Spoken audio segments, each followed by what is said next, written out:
Well, wherever you are on planet Earth, welcome to the David Wolverton podcast. And I have a very, very special guest. We are sitting in Stables, which is part of the Black Bull Hotel in Hindley Street. For those of you that happen to live in Metro Adelaide, you might know it better as the Berkeley Hotel. And the second guest that we've had on the podcast is a very special friend of mine I've known for, we can't work it out exactly, but roughly 30 years. We met, good English, very good English, my own special language. Basically, we met here at the Berkeley Hotel, or what used to be the Berkeley Hotel.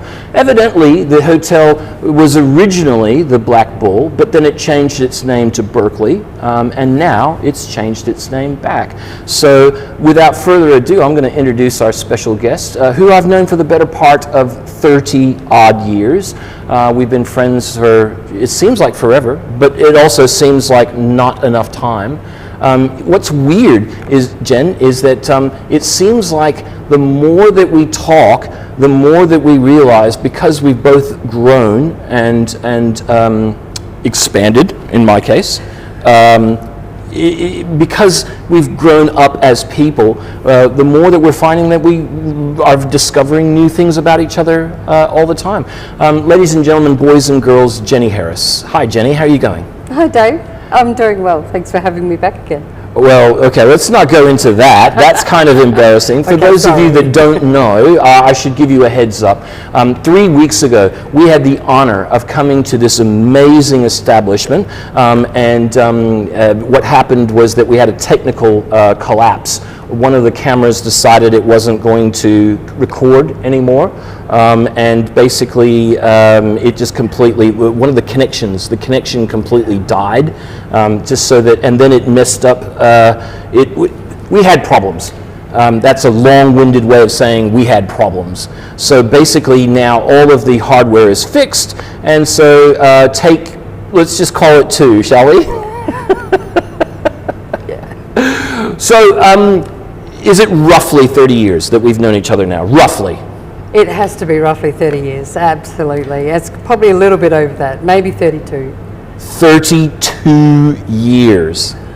You know you would have gotten less for murder, right?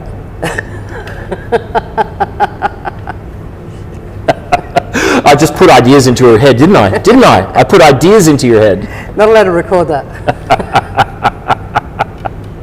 Tell us a little bit about yourself before your homelessness adventure, while I set up some advertising to say thank you to the Black Bull Hotel. Okay, well, essentially, Dave's right. I have known him for a long time, very long time. He is godfather to one of my children, and I have 3 children, 2 boys and a daughter. I have been a single mum for a while. I have been, you name it, everything. We've done cleaning, we've done everything we can. I should say, but I say we because I refer to the children as well. Tell me about your children. How many children do you have, Jen? 3, the 2 boys and the daughter. Awesome, and what ages are they? Okay, so the eldest just turned 30. Wait, what did you just say?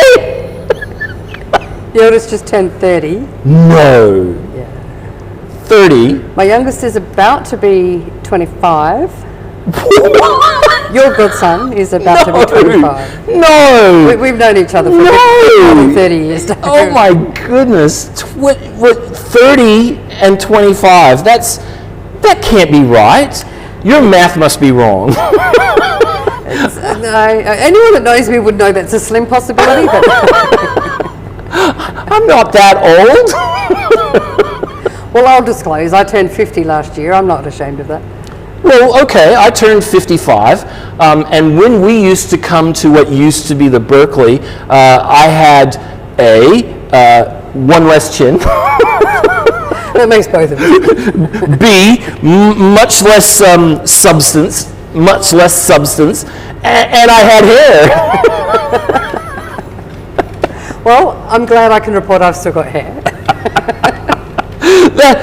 That's not fair.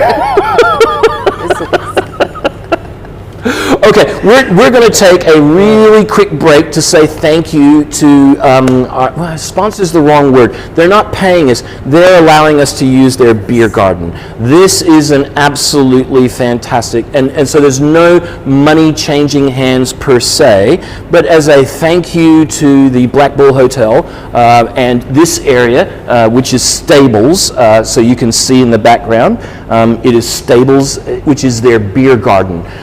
Back in the day, Jen, weren't we saying that this was likely where the management's car was parked? And I think, if I remember correctly, there were bins back here. Is that right? I do think so, yes. I don't remember having access to this ever before, no. No, definitely not. Well, I don't remember that either. Yes. What do you think of the area that they've created back here? I think it's quite lovely. I like the fact that it's open. I like the authenticity, I guess, of the exposed metal with the wood and I do. I enjoy it. I enjoy the space. Now, if I remember correctly, I read on their website when I was Googling that this is is it South Australia's? I believe it's either South Australia's or Australia's largest beer garden. I'd have to take your word on that, I'm afraid. That's just what I remember reading, and if it's not true, please don't beat me up, okay? Just like it's an honest mistake. Like I said, there's no money that's changing hands. There is a wood pizza oven, and I know that for a fact because it's back there. Well, that's something we might have to try one day then. Absolutely. You, me, and my wife Tanya. Absolutely. Let's get together and let's do that. Okay. So now you've got that on. Sorry, didn't mean to interrupt. What was that? I was going to say, now you've got that on record, Tanya. She'll like that very much. I'm just going to really quickly hit play on this, and like I said before, as a thank you to the hotel, I'm just going to run this really quickly on camera 4. There we go. So we're in the Stables Beer Garden. Here's some photos of the beer garden as you come into the place, and this is what it looks like when it's full. Absolutely awesome. Some compulsory, the telephone numbers there, of course. They're open on Monday to Saturday from 11 to late, closed on Sunday, which is fantastic for us because basically we get to use the area without interruption. And there's also, of course, some other information on there. So that's it. That's enough for the advertising. Let's go back to me, because I'm the star of the show, or at least that's my excuse. I'm just an extrovert. What else can I say? So Jen, tell me about how it is that you came to be homeless, because when I met you, you were very much homed. You were staying with what used to be a very good friend of mine, or excuse me, a very good friend of ours, and then something happened. How did you go from being homed to being homeless? Well, I had a very good and a very long housing rental history, of course. 3-bedroom homes in Adelaide with children are quite needed, and unfortunately I had a short-term notice on the termination of a lease. Essentially, she needed to put family in the home, and it's legal. It's everything. She was above board, but she did only give us 2 weeks' notice that she wasn't going to renew our lease. And I only had Michael with me at the time, my youngest son, but we couldn't find anywhere to go in that short time. I did take him for a holiday. We went to Middlebeach. Middleton. I'm sorry, is Middleton, is that in South Australia, or is that somewhere else? It's near Narracourt, sort of in between Narracourt and Mount Gambier, on the way to Kingston. So we stopped and had lobster. We had a lovely holiday anyway. Okay, sorry to interrupt again. I apologize, but it may be that people are watching this podcast that are not in South Australia. So roughly when it comes to South Australia, which everybody, if you don't know, is geographically in the south center of the island continent of Australia. But where in South Australia is that north, is that south, is that east, is that west? It's about 3 hours out of Adelaide, heading back towards Victoria. Awesome. Okay, Yeah. so sorry, I just Yeah, that's wanted to make fine. sure that if there are people who are watching from America or from Victoria or some other place in Australia, that they had an idea of where that is. So I didn't mean to interrupt. Go ahead. No, that's okay. So we stayed there for a while, but then school was coming back, so I had to get him back to Adelaide, had to get him back to school. And it did start, unfortunately, a journey of what's classed as secondary homelessness. I was able to find hotel parks, caravan parks, rooms to board. It's not classed as housing, and it shouldn't be, because it's no way to raise a child, it's no way to raise, or no way for a person to really live, unless it's their choice. I know there are a lot of vagrant around Australia that choose to travel around for work, and that's a very different mindset when you choose that life. Wait, did I understand you to say some people choose to be homeless? Not homeless, more than vagrant. So there is a work schedule if you follow it around Australia. For example, the oyster boats, and then moving on to the cray boats, and then moving on to the crab boats, and then so that if you are vagrant and travel around Australia, you can make a fair bit of money doing this, apparently, if you've got the skills to work on these trades and know where you're going. But it is set seasonal work, and it is highly paid work, but there is a definite sect of Australians that choose to live this way because it's a lifestyle that they can maintain. So this would be people that are living out of their car. In some instances, it would be 4 months out at sea, for example. If, in the instance of tuna fishing, for example, so they basically have in brackets, a home while they're working, and then they come back and they might be living in their car, or they might be living in a unit, or they might be living... Possible. I mean, everyone's circumstance is going to be different on that regard. I do know one person who will come back and just stay in hotels because he's got the money to do that. Well, but it's still classed realistically as homelessness. Well, I know because of the previous time that we attempted to do this podcast, or one of the let's just call it one, and I know that that there are different types of homelessness. So could you run through some of the different types of homelessness? Absolutely. So your primary homelessness is sleeping rough, and that is the unfortunately people that you see on the streets with no tents, or actually even in the tents in the parklands. Anyone on the beach, anyone who has got no shelter is a primary homeless, sleeping rough. Your secondary homelessness comes in on what we were just discussing in the no fixed address, basically, is your secondary. And your third source of homelessness is those that are couch surfing. They have a roof over their head, but it's not stable accommodation. Boarders, people who are boarding in boarding homes, they actually do class as homeless because the boarding rules don't quite cover the same under tenancy. So anyone essentially without a home that they can call theirs. So if you're not purchasing a home, or if you don't have a lease, to all extents and purposes, you are actually homeless. What was it like? I hope that I'm choosing my words the right way. What was it like to have gone from a homed environment to effectively a transient environment? I don't think that I asked this question the last time that we attempted this. From your perspective, what was that like? Probably the term helicopter parent became definitely me. Very concerned about my son and wanting to make sure that he was okay. The focus became about him and more less on me and what I needed, and I'm still suffering the consequences of that now. I need to start taking better care of myself, I know that. I don't think that we touched on that term, helicopter parent. What does that mean? Well, I guess, and I know it's blattered around a little bit, but whereas I would let him have I don't want to use the word freedom because it's not quite the right word, but more ease of access in outside activities.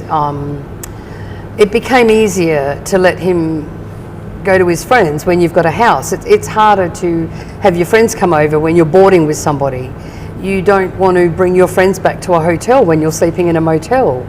You can't exactly invite the mates over for a barbecue and have a birthday party at the caravan park. It's a hard judgment for a child to take, and it's just as hard for the parent, I felt.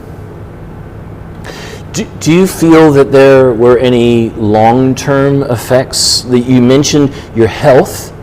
Do you think that your youngest, my godchild, do you think that they suffered or have any long-term adverse effects? Or did you find that this was an amazing thing that gave him resilience and fortitude and can do, as opposed to I just have to do what I have to do? I think there's truth in both of those statements. There's definitely a resilience in him, but also there's a harshness of his reality that he's never actually had serious and permanent housing until, what was it, 4 or 5 months ago, when he finally got his own actual home. He's in a housing trust home now, so he won't have to move again. And this is the first time now he's ever actually had stability in his life to be able to set down roots, train, get a career, just do whatever he wants to do and to proceed in life. Well, that's amazing. And do you feel comfortable with me asking you some questions about that? Is that okay? About that's his. fine. I'm just noticing that there's a couple of things going up, so I just want to half keep an eye on that as well. Yeah. But I'm playing videos Yeah. in the background to try to enhance what you're talking about. So in case you're wondering, that's not a problem or an error. For those of you that are wondering what's going on and what Jenny's talking about, I have the ability to give her an iPad for the chat portion at the end of the podcast. So we're going to go basically for around 50 minutes, roughly, approximately, and then Jenny's going to have the ability to talk to you and answer your questions about homelessness. So in case you're wondering, that's what that iPad was that Jen had, and that's what she's talking about, because she's able to watch what we're doing with a slight delay, with a slight broadcast delay, but she's able to watch. And so she was like, hang on a second, what's this footage? Because I didn't tell her that I was going to be playing footage. So in case you're wondering what that was all about, that's what that was all about. Is it okay if I ask about Michael's new abode? yeah. You said that it was a housing trust. Is it a ground place? Is it a half house? Is it a quarter house? Is it a apartment? Is it a townhouse? What's that? So he's fortunate enough to have been offered a townhouse, and he's taken his first offer of housing. So he's currently now in a townhouse in the city where he will be able to set him up and get comfortable. He has his cat living with him, and I believe he's getting there at the moment, definitely. That's fantastic. And is it also my understanding that he's gotten some assistance with getting things like furniture and that sort of a thing? So is it reasonably equipped now? He is very equipped, actually. If anyone does need any housing assistance, I would definitely encourage anyone to call Rufus and get onto them, because they set him up with everything that he needs. Everything. I'm sorry, did you say Rufus? Is that a person? Is that an organization? It's an organization. It's spelled RUFUS, and they help people, especially after homelessness, when you have nothing, moving into a home. I couldn't, by the time I finished writing off everything he got, it's just easier to say he got everything but a TV. Well, that's astonishing. I didn't know, I knew that because of our conversations previously, I knew that there were things like refrigerators and yada, yada, yada, but I didn't know that they effectively offer everything with the exception of TVs. Yeah. Is there a reason that they don't do TVs? Not an essential item. Yeah, okay, I can get that. Yeah, no, that makes sense. So, all right, so he can have his cat, I think you said? Yes. Now, I never used to be a cat person, okay? But I have two now, and I was always under the impression that you owned pets, but the reality is that the pets own me. I don't actually own the pets. They're my fur babies, and I never realized that I was a cat person. Well, what do you say? I'm a cat person, Jen? Yeah. Jennifer, sorry. That's all right. I just discovered, in case you're wondering what that was all about, No. I just discovered that Jennifer prefers Jennifer and not Jen or Jenny, which I've been using most of our 30-odd whatever years. And I'm not going to blame anyone on that, because I have introduced myself as Jen or Jenny to most people over the last 30 years. That's not a problem, Dave. Oh, good. I thought I was going to be executed. I did notice you put a shovel in the back of my car. I wasn't going to ask you about that, but now it makes sense why we're going through the hills. I'm so glad that after all this time we can still be silly with each other. Yeah. So, but we're on a very serious topic, so let's get back to it. Yeah. So basically, you're saying that through Rufus, your son has basically now been given the stability and the foundation to be able to effectively start his life afresh. I don't actually, well, knowing what his life has been like, I think just start his life, actually. Really just start, get going. And this is where everyone gets set back from homelessness, because it doesn't matter whether it happens when you're 18 or when you're 80. You end up with nothing, and you've got to start from scratch again. And you can get housed in a year or a month or 2 weeks or whatever, but everyone who comes from homelessness comes out of it with very little, either physical possessions or mental capacity. Okay, so now you've hit on something that I really wanted to talk about, because my limited understanding of the research that I've been doing to prepare myself for our time together this evening basically says that is one of the primary contributors to homelessness. Can you, because of your advocacy work, which we'll touch on in just a second, can you lightly touch on that? Well, I mean, mental health plays a part, and it wears you down. The longer you are homeless, the longer you need to keep applying for houses, the more you get rejected. It's harder not to take that personally. It's harder and harder ongoing just to even want to get up and apply for homes anymore. So it does wear you down, and it really is hard to get up and want to be rejected again. And then the longer you go, of course, the landlords are, well, hang on a minute, she hasn't had a house for 7 years. What's wrong with her? The rental history grows. You've got nothing behind you. There is a will that just fades away eventually. So I've inadvertently put the cart before the horse. And if I'm understanding you correctly, what you're actually saying is that homelessness can be the cause of mental illness. Is that more correct? Well, it can be both. I mean, for anyone, homelessness is individual. I mean, one person is domestic violence. My scenario was the short lease termination. Another person can just be falling out with the person they're renting with, and then all of a sudden they can't live together. Someone can be lodging, and then they have issues with one of the other people that are lodging there, and then all of a sudden they can't. Family breakdowns, arguments.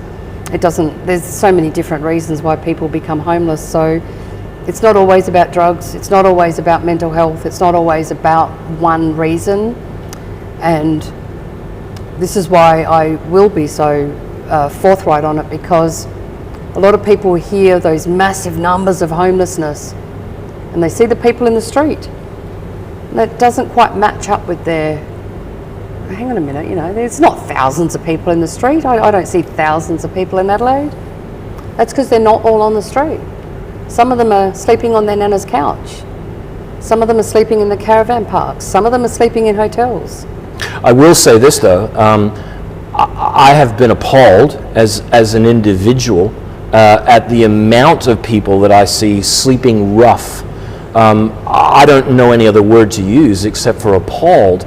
I don't remember such a thing. Yes, there were homeless people. Yes, there were people doing it rough. And yes, there were people using places like Salvation Army over in Whitmore Square, I believe that is. And there were people that were, doing it rough under bridges and whatever else. But I certainly don't remember a time wherever I walked down Hindley Street or King William Street or some other street and saw people literally sleeping on the street. I don't ever remember that. Do you remember that from 30 whatever years ago? Not to the extent that it is today, no. Nowhere close to it. Are you saying that you do remember seeing that, but just not to the degree that it is? Because I have to be honest, I don't remember seeing that. There would be the odd one or two that would occasionally stand out, and that's because I was in town all night. And I would get the first bus home in the morning, so occasionally you would notice them down at the train station or...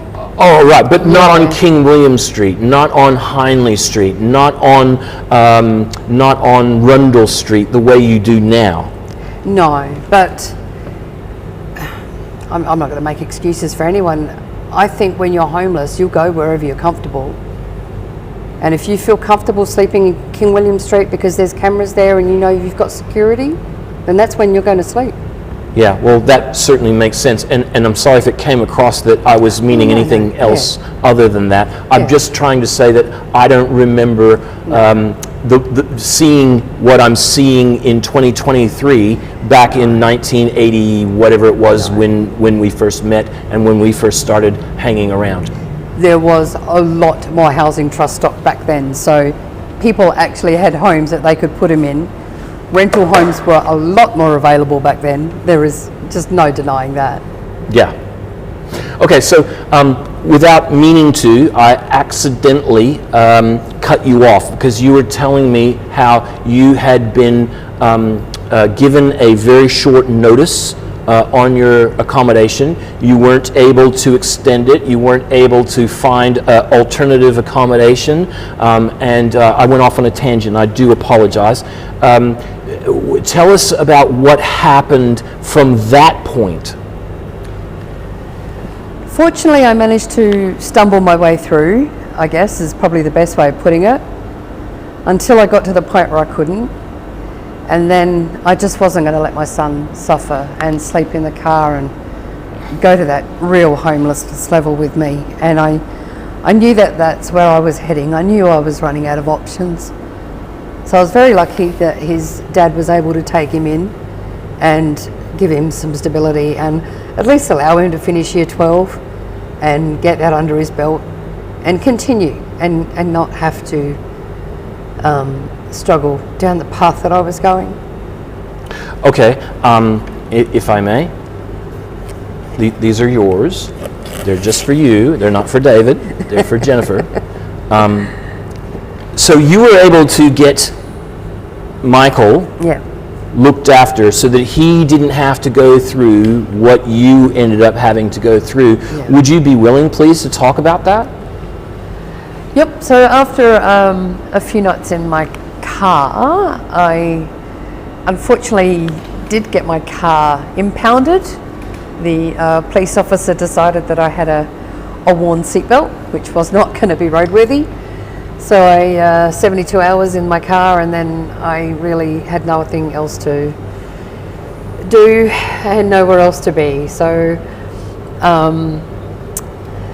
the smaller story that we didn't really get into deeply too much was I actually did get a small amount of help from Centrelink in the regards of a crisis payment that was assessed and then downgraded because my job provider at the time said that they would help me out and put me up in a caravan park for a week. So they halved my crisis payment and said that I only needed $100 for food. Go to my job provider and they would help me. I rocked up at my job provider and their answer was, We've not looked at our budget properly and we can't afford to do this, sorry. What? Yeah, it was 4:30 in the afternoon and you only get one crisis payment, so there was literally nothing I could do. I made the choice that night to spend the money that I'd got on a hotel room, and I stayed at the motel in Port Adelaide because I hadn't got my head around being on the street and I didn't want to be there. The next night I had no money and I had no choice and I had no option, so with the change I had left, I went and bought a hammock and I sat up under the Semaphore jetty and I spent a few nights sleeping under the jetty at Semaphore until in the middle of the night I had to go to the toilet and somebody decided they wanted my hammock more than I did. So that's not something that we should be laughing at, but can you laugh about it now? No, I can laugh about it. Years later? At the time I didn't. I spent a very cold night in the sand that night, yeah. Shortly after that, I was fortunate enough to get picked up by one of the services who tried to help. I found it hard being there because I think I was just too functional as a person. I knew that I was on job seeker. I knew that I still had to find work. I wanted to still find work. I did actually find a job while I was in one of these services and had to turn it down because I literally couldn't get out to get access to that job. Well, hang on a second. This is when your car had already been... After, yeah. Right. So I did get fortunate enough to get into the homeless services, and they are swamped at the moment. I know. Women are literally men too. Just been given handed tents, and this is, again, where Tent City's coming from. Sorry, we can't help you. Just, here's a tent. We don't know what else to do. Is that something that actually happens? I know that it happens in like California. I know that it happens in New York, and I know that there are a lot of major cities all over the world where this is happening. But is that something that actually happens in Adelaide? Yes. Yeah. Megan Cahill is a good friend of mine, and she was living in the West Beach Caravan Park not long ago, and we'd lost contact from my homelessness and epilepsy as well. She has seizures and she'd lost her phone. I saw the news story and that's exactly what happened to her. None of the homeless services could help her, none of them could take her in, and she just got handed a tent and said, look, we're really sorry, but this is all we can do to help you. I literally don't know what to say. Like I said, I knew that this happened. I knew that this was a reality. I just didn't know that things like that were happening in sleepy little Adelaide. Is that something that only happens in Adelaide? Is that something that only happens in capital cities? Is this a regional problem as well? Homelessness is absolutely a regional problem. I'm hoping they help them with something. The tents, I can't say that there's a service out there where I could actually just recommend if someone needed something to go and get some support from somewhere. From what I've heard of the people who have travelled from interstate into South Australia, homeless interstate, homeless here as well, we have a different environment here than what they have interstate. The empty abandoned buildings interstate, they will actually let the homeless sleep in. So as long as they're not causing trouble, doing damaging, demolish, no graffiti and tagging, don't burn the building down, they'll let them sleep in there because it's safer. Isn't that my memory, or I believe it's my memory, of what used to happen back in the 80s, late 80s, early 90s, when we were hanging around? People like, should I say the name? Ghost. It's a nickname, so it's not a real name. Yeah. People like Bear, people like Ghost, people, I'm sure that you can think of lots of different, David, I shouldn't say that name, Spacey, et cetera, et cetera. That's pretty much what you're talking about, is it not? Yeah, so they had nowhere to be, but they wouldn't damage the buildings. They just literally needed somewhere to sleep at night. They're not great because they've got no bathrooms, there's no showers, there's no facilities. They can't cook or do anything in there, but at least they could be safe and not necessarily be on the street and out in the cold and the weather and the heat even. It just get quite hot in Adelaide in summertime too. Yeah, I'm showing an image at the moment on the screen. Perhaps you can see it on the laptop behind me. I'm showing an image of the screen from California. and how bad things are getting in the state of California, which ironically has the largest GDP, gross domestic product. It's actually one of the most financial states in the United States, and yet we see images like this. Do you believe that it's possible that Australia could get to this degree, or are we already there, just in the major cities like Sydney and Melbourne? I think it's very possible Australia could get to this degree. We seem to be putting less and less money into homelessness, and even the services will vouch for that. Anyone from Anglicare to Salvation Army to Catherine House are constantly fighting a very small pool of funding every year to support the services that they need to want to supply as well. But yeah, absolutely we could get there. This is where Finland, we have discussed obviously previously, turned it around. They looked at their numbers. They really did actually financially crunch their budget on this. They saw how much it was costing them, how much they were literally, for want of a better word, wasting on putting into services that weren't really resolving anything.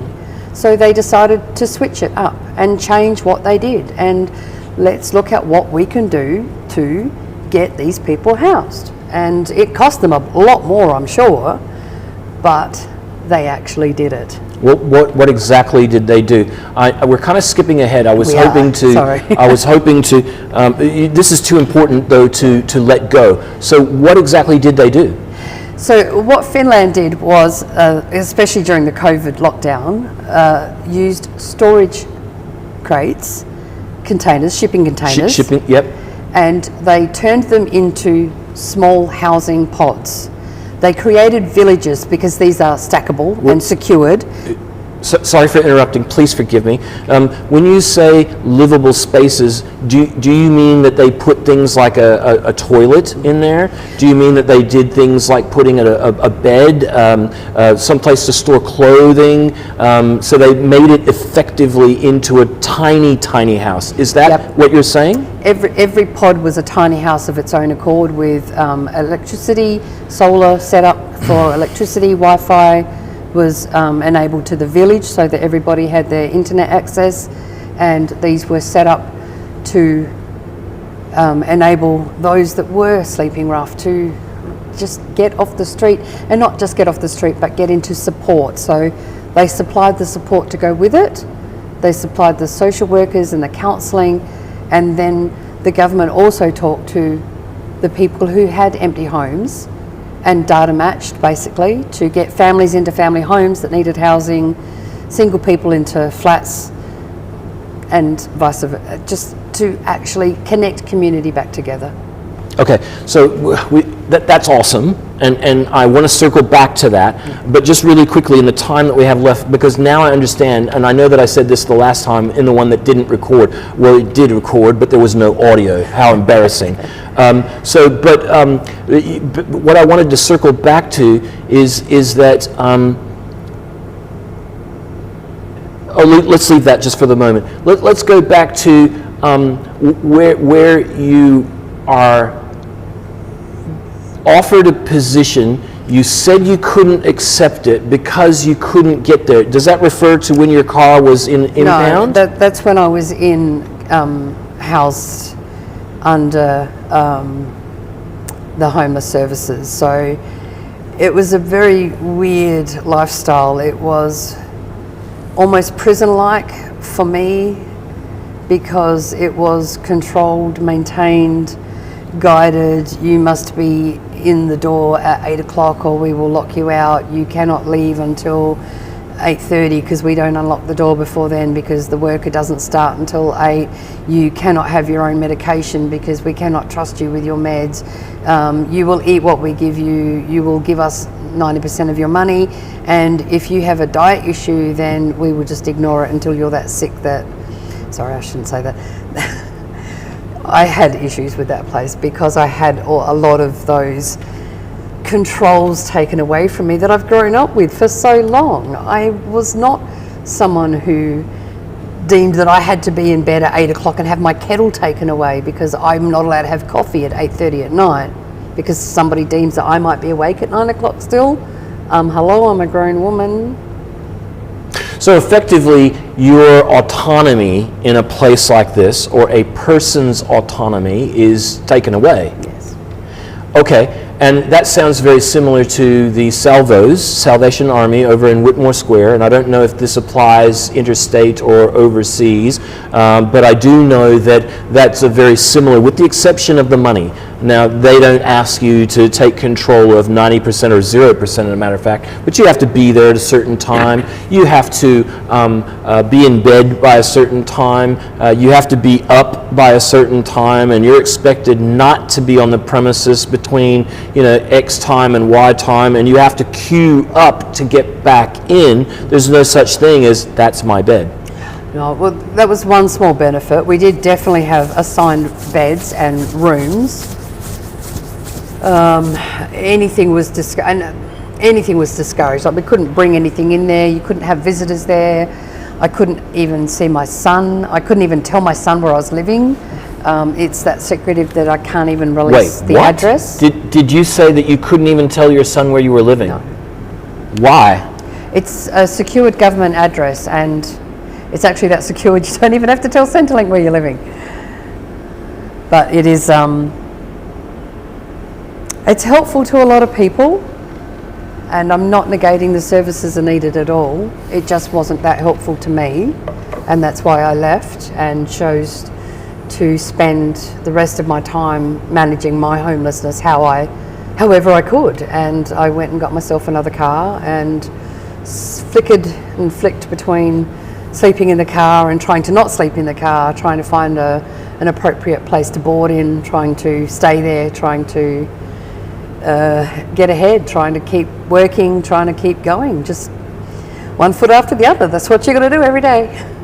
Okay, we're running out of time.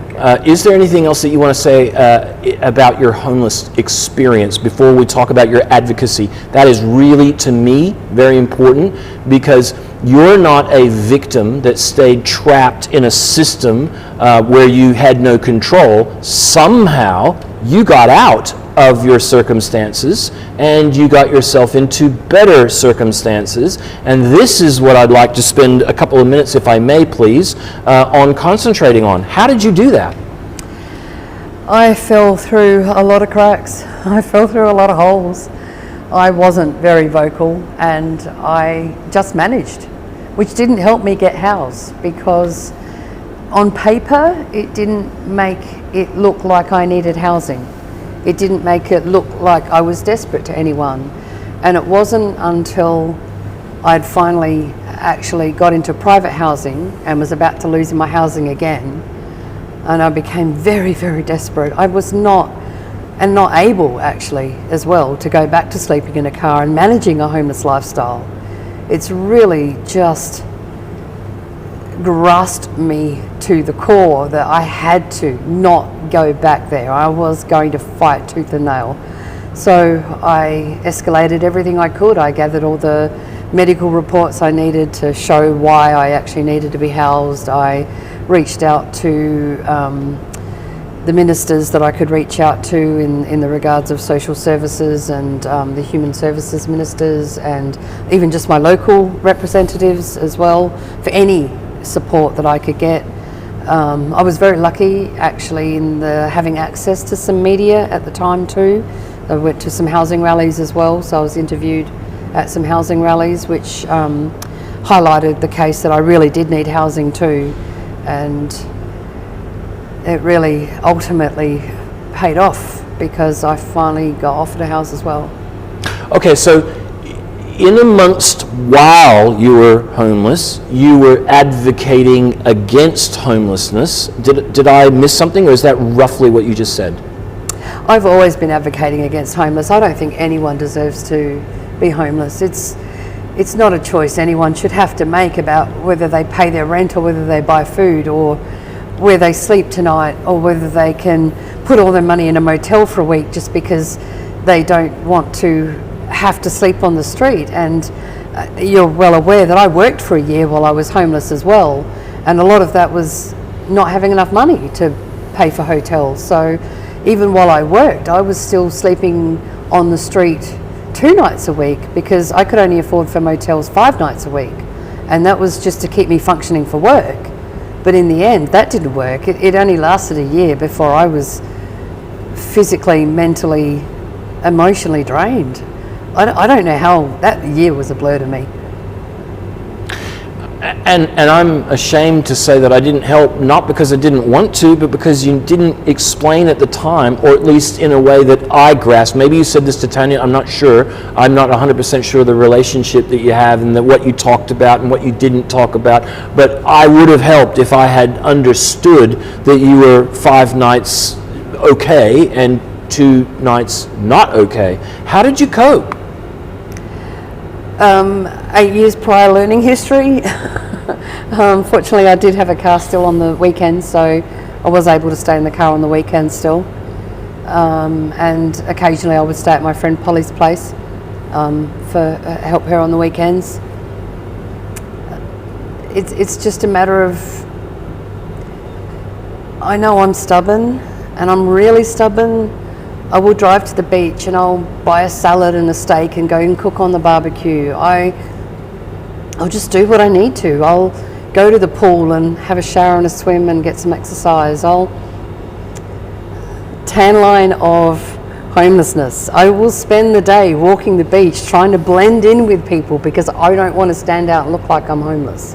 Okay, so tell me, so I think now everybody has a reasonable idea of what it means to be homeless, what your story of homelessness was, that you were advocating while you were homeless and that you were doing what you could be doing while you were homeless to not just change your circumstances, but to change other people's circumstances.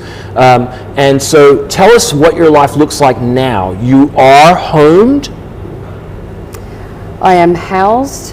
Yes, absolutely, I am housed now.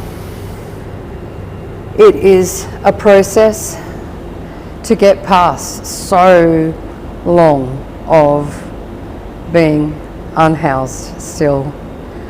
I do still wait for that bubble to burst. I know in my head, in logic, it's not going to, that it's a government rental, and as long as I do the right thing by it, I'm never going to get kicked out. Government rental, housing trust, housing commission in some other states. Yeah. But I know as long as I do the right thing, I will be able to stay there for forever. But the last 8 years has just given me so much instability. I am waiting for the bubble to burst. There's nothing logic about it. I know. Okay, so tell me about your advocacy, because this is one of the key, for me, it was one of the key focuses. I think what makes your story so unique is not that you were homeless, because you and I know a lot of people who were homeless, and some of them didn't make it to the end, as in they're not alive anymore. The drugs got them, or crime got them, or any number of different stories. I mean, there's one person, Bear, I can say that because it's a nickname and no one will know directly who we're talking about, is still on the streets. And that seems shocking to me, that after such a long period of time, 30 whatever years, this person is still living ostensibly, at least from the outside looking in, the same life that they were 30 years ago. So what helped you to get out of it? Was it the advocacy? Was it the desire to prevent people like Bear from having that life? What was it that got you out of it? Wow. Actually, in all honesty, physically, it was my son that initially got me out of it, because I moved in with him in a private rental that he had. But my health is what makes me fight for it now. I have epilepsy and I have seizures. I can't drive. I cannot go back to sleeping in a car. But with what you were saying about Bear, and this is where I see it differently now, because 8 years of doing that, I didn't want to do it for another 8 years, but if I had to, I would have. Yeah. Bear might be in that mindset of this is his life now. He might not know any better, and some people do get there. They just don't know any better anymore. This is how they wake up. This is how they live. There was a couple of weeks ago, I was talking to a man, Mick, at the bus stop, and he's just waiting for clearance from the doctors for a heart condition to be able to go back to New South Wales to live with his brother. But in the meantime, he doesn't know South Australia.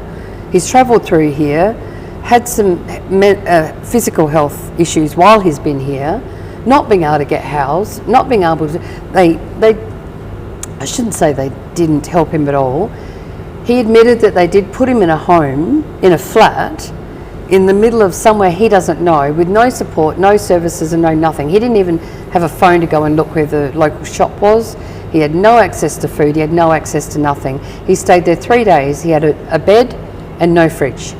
He walked out. At least on the street, he knew where to get food, he knew where to get help, he knew where to get warmth, and he knew what to do.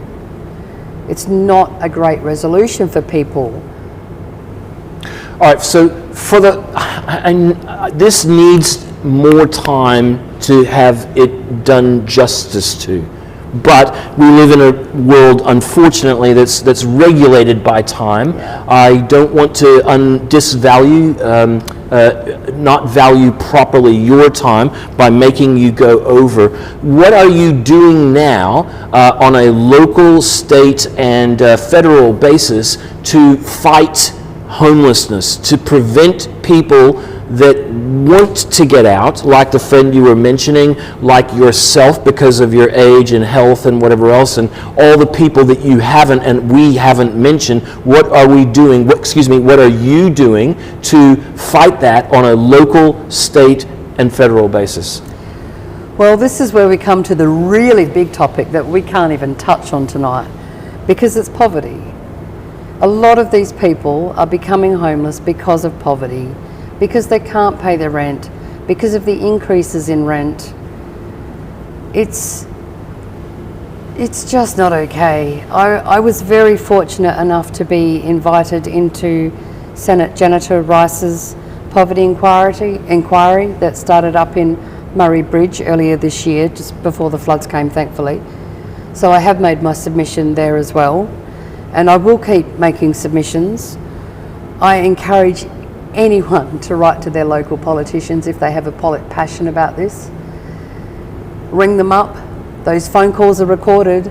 They have to respond. Send them emails. They have to reply. Is there anything else that you're doing at the moment to combat homelessness? So what I've done personally, put all the holes that I knew I fell through, and I've compiled what I call an actionable housing plan. This isn't going to be a perfect solution for homeless, anybody. But if anyone is actually eligible for a Category 1 assistance... I'm sorry, Category 1? Oh, sorry. Housing SA have a category rating that they put people in.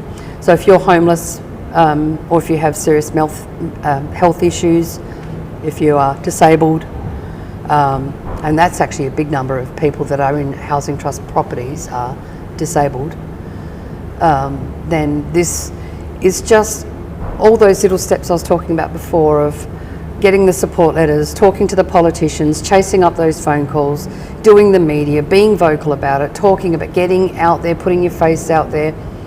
I believe that's honestly what helped me get housed. I believe it's what helped my son get housed, and I have shared this process with a couple of other people, and I have watched them get housed now as well. Is there, like, I have Twitter, I have Facebook, I have all kinds of social media. I'm not aware of you having any kinds of social media. Do you have any social media that you'd be willing to share with people to say, hey, if you want to understand a little bit better what I'm talking about, what I was talking about on Monday night, you can get in contact with me through blah, blah, blah? Or would you prefer for people to get in contact with you through SACOS or some other organization? Would you have a preference? Well, I don't actually volunteer directly through SACOS. Oh, I was just using them as an example. I understand that, but I know Amy and Ross and a couple of people at SACOS know who I am, so they'd be happy to put you in touch with me. I do volunteer, well, not volunteer, I'm a member of the National Council for Women. Awesome. And I have found them to be a lovely organisation, and everyone in there cares. So anyone you reach there will help with anything. The other networks I have found that have been quite lovely in the regards of supporting people have been the Anti-Poverty Network. There's a great bunch of people in there who genuinely care, and they will offer physical support as well as emotional support through that network. There are other networks that help. Personally at the moment, I'm just happy to be a voice wherever I can be, which is part of why I'm very grateful for the time to speak on your podcast tonight. It's actually, this may sound weird because, I'm just going to say it outright. This has been the best podcast that I've done. I know that there's been a couple aborted ones and yada, yada, yada, but it's been good because it's been real and it hasn't been scripted. You may or may not have noticed that I'm not using a script today because I feel that I understand what's going on well enough to know what questions to ask. Do you want to grab the iPad just for a quick second and see, is there anyone online that's asking any questions? Do you want to use the last 4 minutes, to answer questions? So for those of you that are wondering what's going on, I've given Jennifer an iPad so that she can choose for herself which questions that are being asked online to answer and which ones to leave alone. Well, Tanya's definitely up for wood pizza. Tanya's my wife. Hi, Tanya. or my owner, as I like to say. Is there anybody besides Tanya that's online? I have a little fan here with Paul, who's just applauding the conversation, and I'm loving the comments. Thank you. You know that you can scroll. Okay, cool. Right. Yep. Yes. No, there's no direct questions. There's no direct questions. A lot of lovely feedback. Thank you. Awesome. Thank you, everyone. Awesome. Well, I hope that it kind of excites people that we have the ability now to be able to ask questions as the guest is talking, and then when we get to the last 5 or so minutes to be able to ask those questions, and not just ask them, but also to have them answered promptly. So at the moment, you don't have any social media that you're willing to hand out that people can say, all right, I saw your podcast on Monday, I had this question, blah, blah, blah. You'd prefer that they go through the organizations that you've mentioned. Well, yeah, I am on Facebook. I won't deny that I have a Facebook account, but it's a personal account, and it's not something I run personal advocacy through. In the regards of advocacy, I just speak where I'm allowed to speak and where I get heard. The SACOS did invite me to, I shouldn't use acronyms, sorry people. South Australian Council of Social Services is what SACOS is, if they don't know that. I was fortunately invited to speak last year at their poverty conference, which I found stimulating and wonderfully engaging. And this is where we had a brief conversation before about one of the elders there I heard speak, Auntie May, in her mob's concept of homelessness, that they had never been homeless because they just needed housed. They were houseless. They weren't homeless. And that was probably one of the most profound statements I'd ever heard. I'm glad that you brought that up, because that is a rip snorter.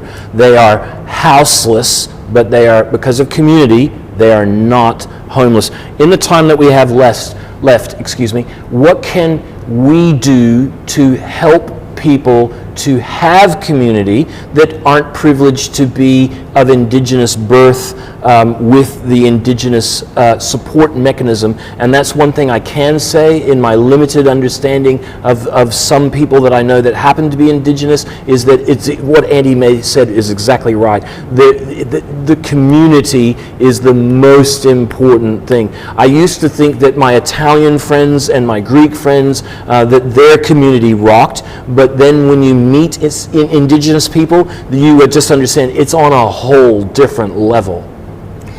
Well, I'm going to take that to an open generic answer. It's Volunteers Week. I'll give everyone a challenge. Even if it's only half an hour, go find something somewhere to volunteer. Give your time to someone. It's really valuable, and it can make a difference for a lot of people. On that note, we're going to have to end. I'm sorry to say. You organized the guests for next week, so tell us, Jennifer, who is going to be on the podcast next week? You have Hayden Patterson coming to you next week, live from I don't know where, but I'm sure and I know it's going to be fun. I hope you guys enjoyed the small banter that Dave and I had at the start of this show. I know, and anyone who knows Hayden knows he's a live wire, so there's going to be some fun next week too. Jennifer Harris, thank you so much for being our second guest on the David Wolverton podcast. We'll see you same bat time, same bat channel next week.